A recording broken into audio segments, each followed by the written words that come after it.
Yeah, I could not believe that একজন মানুষকে এতটা ঠকাতে পারে। আমার কতটা মা বাবা ক্রুয়েল হতে পারে। হ্যাঁ, মানে because we invested a lot, Yeah. not only the time, the money, the energy, and we thought we will get married, and just before the marriage, he just texted me and he just vanished. And what did he say? It's not working out, let's move Oh on. my God, this is like my relationship. Same, মানে একদম এঙ্গেজমেন্টের আগে same thing. We are too different. Full stop. The end. And he vanished. And he vanished. And when I went back to Bombay to meet him, and I huh. realized he has been dating somebody for years. Oh, nice.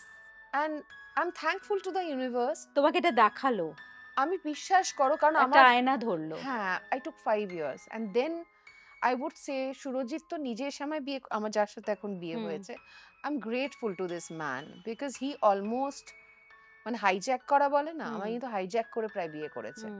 মানে আমরা 3 মাসও date করিনি এবং তার মধ্যেই ও আমাকে second ডেতে বিয়ে প্রপোজ করে। I think he is proposing a lot of girls. আমি one of them. I also needed a man to get married কারণ আমার মা বাবা পাগল করে দিয়েছিল আর আমি খালি বলে যাচ্ছি আমি তো আর বিয়ে করব না। এতটাই তোমার একটা মিসট্রাস্ট হয়ে গেল। হ্যাঁ, মানে আমার মনে হতো বাবা ছেলে মানেই গন্ডগোল। হ্যাঁ। আবার ঝামেলা প্রেম তো নয়।